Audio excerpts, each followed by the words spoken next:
तो नरसिंहपुर जिले की बात करें तो दो सांसदों को यहाँ चुनाव में उतारा हुआ है, गाड़ाबारा में, नरसिंहपुर में।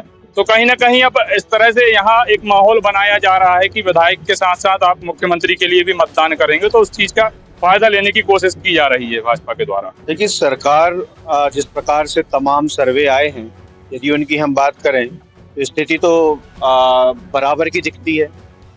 बहुत यदि समीकरणों की बात करें तो अभी जब तक कांग्रेस अपने पत्ते नहीं खोलेगी, कांग्रेस के प्रत्याशी सामने नहीं आएंगे, तब तक कुछ कह पाना मुश्किल है। नरसिंहपुर जिले की बात करें तो यहाँ पर आज हमारे साथ में पत्रकार साथी मौजूद हैं और चुनावी हालात पर हम बात करेंगे।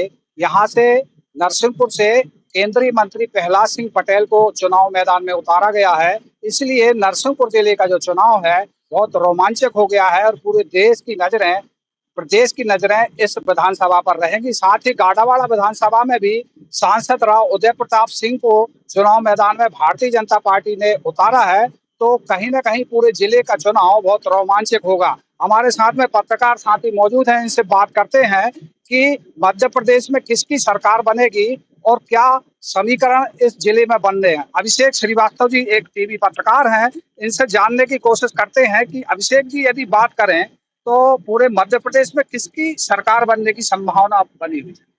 देखिए, सरकार जिस प्रकार से तमाम सर्वे आए हैं, यदि उनकी हम बात करें तो स्थिति तो बराबर की दिखती है।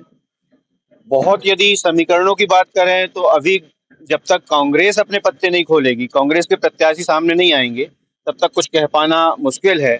लेकिन जिस प्रकार से भारतीय जनता पार्टी ने ये दांव खेला है, ये दांव भारतीय जनता पार्टी को थोड़ा सा ऊपर जरूर ले जाता हुआ दिखाई दे रहा है, क्योंकि आप केंद्रीय मंत्री को उतार रहे हैं, आप सांसदों को उतार रहे हैं।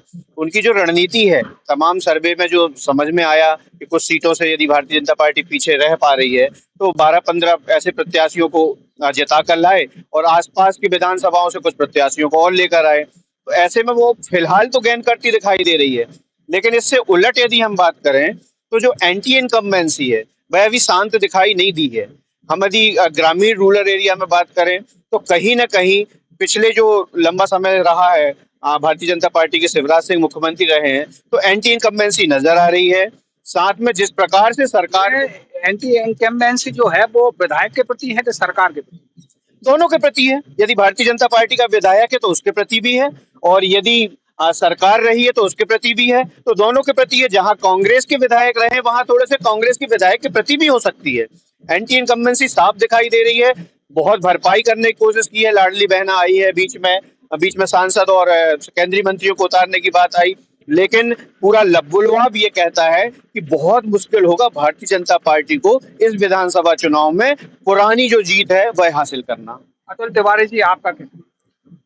जैसा कि हमारे साथी पत्रकार ने बताया है, आज नरसिंहपुर विधानसभा में प्रहलाद पटेल ही काफी बड़ा नाम है, राष्ट्रीय स्तर के नेता को उतारा है। तो कहीं ना कहीं आज जो वर्तमान में देखे जा रहे, कांग्रेस ने अपने पत्ते नहीं खोले कि कांग्रेस की तरफ से कौन प्रत्याशी होगा।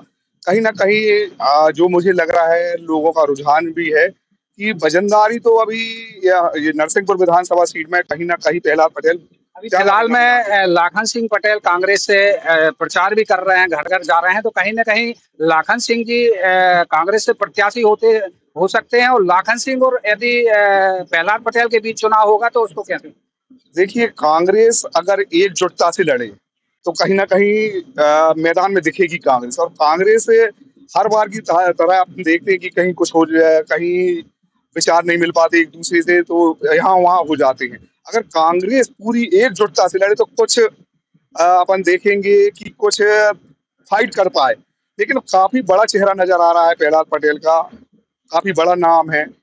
मध्य प्रदेश की बात करें तो किसकी सरकार बनने की संभावना है? जैसे कि तमाम सर्वे बता रहे, बहुत कांटे की टक्कर दिखाई दे रही। पहले जब कुछ योजना जो शिवराज जी अभी वर्तमान में लेके आए, उसके पहले अगर ये योजना नहीं लाते तो लग रहा था कि बीजेपी की हाथ से सत्ता चली जाएगी। लेकिन लाडली बहना योजना, 500 रुपए की ग्रामीण क्षेत्रों में 450 रुपए में टंकियों के फॉर्म भरवाए जा रहे हैं, लाडली बहनाओं के लिए घर की बात भी कर रहे हैं। तो कहीं ना कहीं इसका इफेक्ट तो दिख रहा है। भागीरथ जी, आप बताएं कि जो लाडली बहना योजना सरकार ने शुरू की है, तो सरकार को इससे कितना लाभ होगा? इस योजना से लगभग 3 महीने पहले योजना चालू की गई है। इसके पहले समझ में आ रहा था कि मध्य प्रदेश की भाजपा सरकार बैकफुट पर है और लाडली बहना योजना चालू की गई है, इससे ये थोड़ी कहीं ना कहीं स्थिति ठीक बनी है कि पर अभी निश्चित नहीं कह सकते कि किसकी सरकार बन रही है, क्योंकि जो व्यक्ति पब्लिक के बीच में रहेगा वो उसको पब्लिक पसंद करेगी, चाहे वो कोई भी कितना ही बड़ा नेता हो या कोई भी प्रतिनिधि हो, वो अगर पब्लिक के बीच में रहेगा तो वो ही अपन प्रतिनिधि। नरसिंहपुर विधानसभा की बात करें तो लोग वाक विधायक से ज्यादा नाराज हैं कि सरकार से?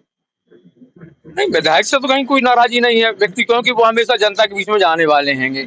और पर क्या है कि स्थिति ऐसी बन रही है कि जब कांग्रेस एक होगी जब विधायक को दिक्कत कर पाएंगी, बाकी देखते मुझे लगता है कि नहीं है कि लोगों को परेशानी हो।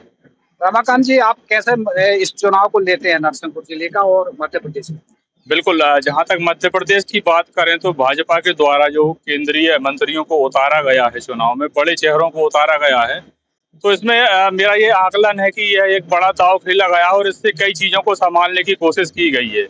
एक तो पार्टी ने यह सोचा होगा कि बड़े चेहरों को उतारेंगे तो उसका प्रभाव आसपास की सीटों पर भी पड़ेगा, और तमाम ये वो चेहरे हैं जो कहीं ना कहीं मुख्यमंत्री के दावेदार हैं, और इनको उतारने की एक वजह यह भी है कि चूंकि हमने अभी राजनीतिक हालात देश में देख रहे हैं, जिस तरह महाराष्ट्र में सत्ता का पलट हुआ, मध्य प्रदेश में ही यह सत्ता परिवर्तन के बाद, चुनाव के बाद सत्ता का पलट हुआ, उसी प्रकार से कहीं ना कहीं यह केंद्रीय नेतृत्व के द्वारा यह देखा जा रहा होगा भाजपा के कि बड़े नेताओं को चुनाव में उतारें, जिससे केवल जो विधायक जीत कर आए वो केवल महज शिवराज सिंह के समर्थक ना रहें, सभी नेताओं के विधायक जीत के आए और सभी का उसमें एक उल्लेखनीय भूमिका रहे।